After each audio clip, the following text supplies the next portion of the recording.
Hey guys, welcome back to my channel, The Black Accountant. It's your boy Mo, and if you haven't already done so, you know the drill. Go ahead and like, comment, and subscribe, and let me know in the comments of any kind of content you want to see going forward. But most importantly, don't forget to turn on notification bells so you get notified when I drop new videos. Man, so today I want to talk a little bit about the surviving versus thriving mentalities. And they're kind of straightforward just in the name. You know, one is sort of just trying to stay afloat, and the other one is more so being able to just to live and have and achieve goals and to sort of take things to the next level. And I think I'm a little bit more so a fan of the thriving mentality because you only live your life once, and I think we tend to forget this point a lot, because your youth fades, and then every stage of your life passes and ends.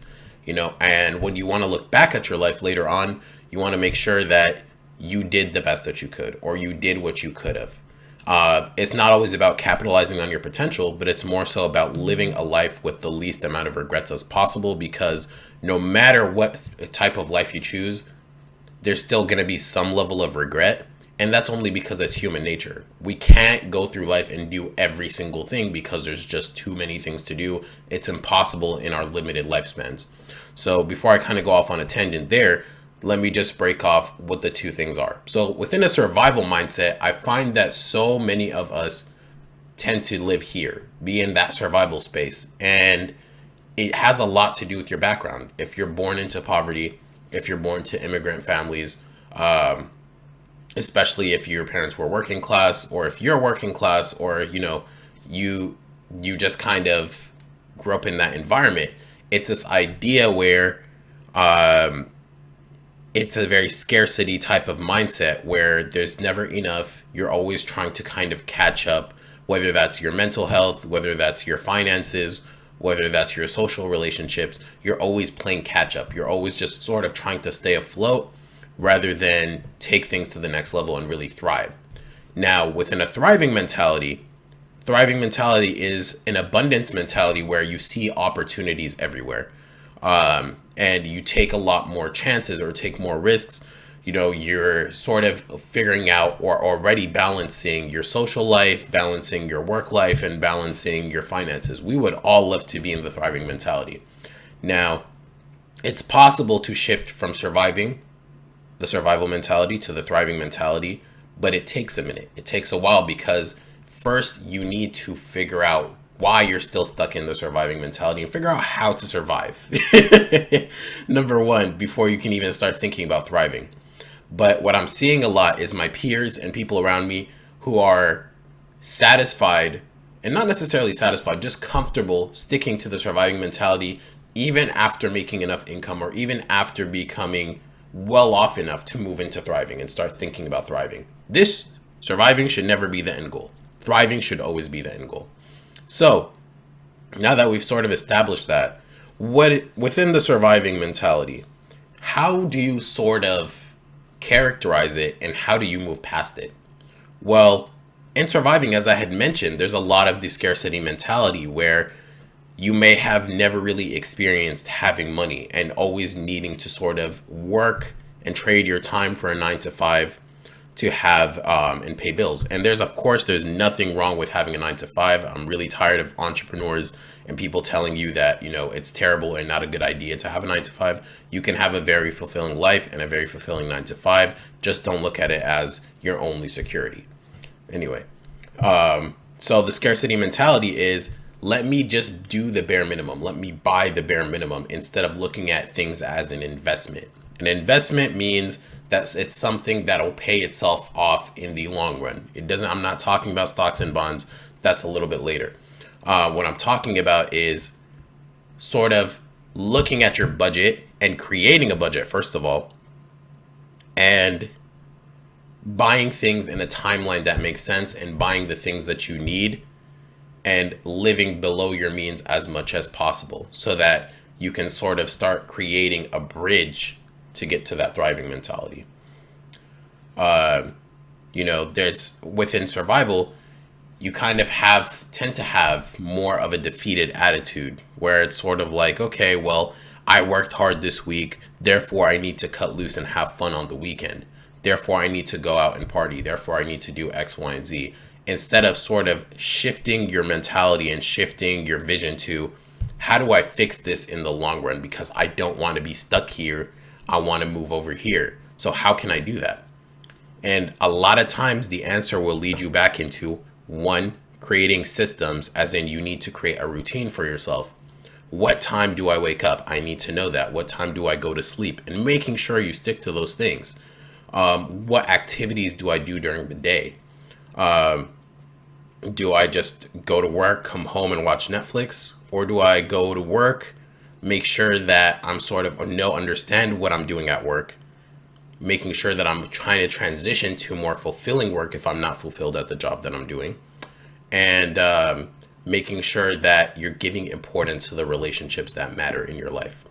So those are things that are very important when you start sort of assessing and looking at your situation. Now, when I talk about these things, it's not something that happens in the short term, and I really wish people would understand this point. It's not saying that your life will drastically change in 2 years or whatever, which it could if you do these steps and then you kind of take them at a next level. But if you're somebody who suffers from a lot of depression, or you're somebody who's more prone to have a lot of self-doubt, these things and these systems take a long time to implement, and they take a long time to show results. But it needs to get done, because if you continue on that cycle of trying to improve yourself, you will find yourself improving.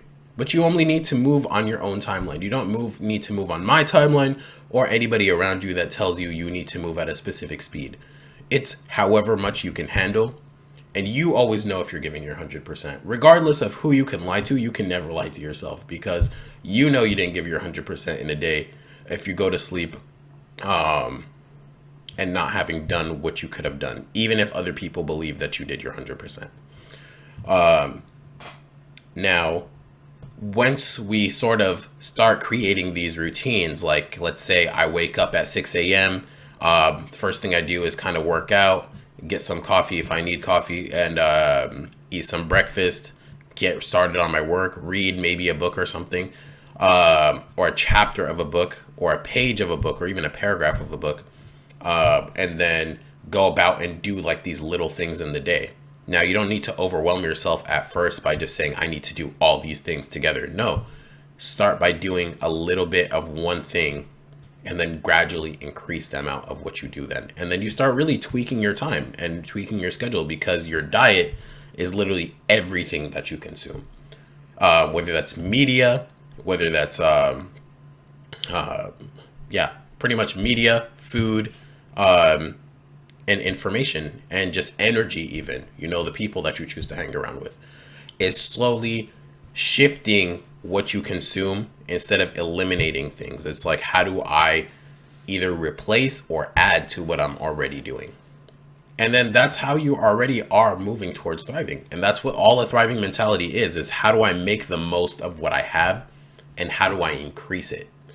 And let's not get this tied in with consumerism. What I'm talking about is making sure that over time you can switch to a huge chunk, if not all of what you do with your time and your energy and your money are things you want to do that will leave you feeling fulfilled.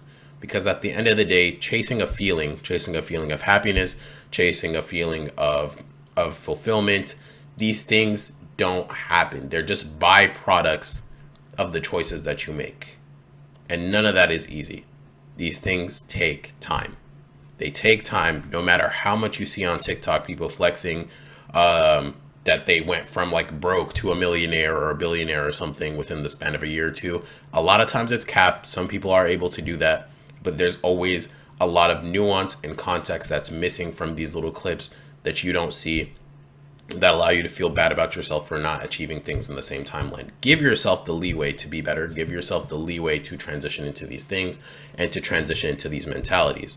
Now, within the thriving mentality, it's sort of like, now that I've created routines for myself, how do I efficiently maximize my routines? Now that I have a set amount of things that I do within the day, how do I do them better? How do I manage my time better? And it's great to have goals. But a lot of times we get so caught up in the goals that we set for ourselves that you end up missing the mark. Focus more on the little systems that you create to get you to these goals, because the goal is temporary. Once you hit that goal, it's not like it's going to be this magical thing that suddenly changes the way you think about the world. No, you're going to get the goal. You're going to be a little bit happy for a bit, and then it's time for the next goal. So the goalpost is always shifting. So let's focus more on the little things that we do from in our day to day, because those things, that way of living, is what's going to consistently get you from goal A to goal B to goal C. Whenever you're looking at the mountain, it's hard to see the trail, right? Because it's easier always, and what you should always do is have a really big goal, but then have a lot of mini goals that lead to the big goal, so that you're looking at the little goals. And by the time you kind of like look and finish and look back, you'll have finished so many little goals that you'll have already climbed the mountain and not know it. So that's all I really had for today's video. Let me know what your thoughts are in the comments below, and don't forget to like, comment, and subscribe. I really do enjoy hearing back people's feedback on this. While I do appreciate the Instagram DMs and people kind of messaging me privately about these things, I kind of would like to keep it within the YouTube sphere or the YouTube space. So if you could comment on the video itself, that would also be nice. I know some of us have like some kind of social anxiety and you don't want your identity tied to things, but I'm a big fan of say it with your chest. So if you have an opinion on something, and even if you are kind of scared, maybe make make a fake account and comment. No one's gonna know it's you. So that's all I really had. I'll see you guys in the next video.